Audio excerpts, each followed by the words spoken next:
Έχει λίγο φάει να μου βάλεις να φάω και λισιοπίνασα. Δεν έχω τίποτε πάνω μου ρε φουσέκα. Παίρνει από τσέσσο μου μετά να σου δω μια χούφτα να θάσω να φάεις. Μπράβο ραπίνου, είσαι μια δύναμη κόρη. Είμαι. Έλα δά σε καπνίσω. Γιατί? Για να φύγουν τα κακά σου. Και δεν έχω κακά. Νομίζεις. Πόσον καιρό έχει να σε καπνίσει κάποιος?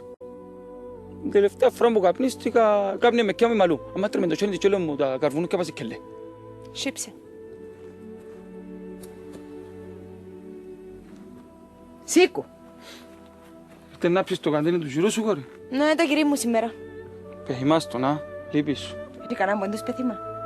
Δεν το έμεινα μες στην καρδιά μας. Εσού είσαι ο τυχερός φουσέκα. Μπορεί να μην έχεις κοντά σου τους δικούς σου, αλλά τουλάχιστον ξέρεις ότι είσαι ζωντανή. Σου πω κάτι ραπίνου. Προτιμούν να του πεχαμένοι. Γιατί? Τουλάχιστον έτσι θα να ξέρω πού είναι η κόρη. Αν η ώρα να τορμήσω. Ρε φουσέκα, δεν τα θέλεις να πάεις να τους έβρεις. Κάνουν την καρκιά σου να εκεί στο χωρικό μας. Όχι κόρη, μα θέλω να πάω να σου έβρω. Να σου ρωτήσω να μου πούσει. Να μου με λαλούν. Πότε γεννήθηκα. Πόσο χρόνο είμαι κόρη. Μα αν ξέρεις. Ξέρεις εσύ. Κι αμάλου. Είσαι έσωθηκια να ρέξω να βόγεις τίποτε να βάλω μες στο βούρκουρα μου. Κι αμάλου. Μα πού είπες εσύ ορτσιά για να νύχτα. Surprise! Χρόνια πολλά φουσεκούι μου. Χρόνια πολλά φουσέκα για τα γενέθλιά σου. Έχω γενέθλια. Όχι, άλλο παίξε πελό.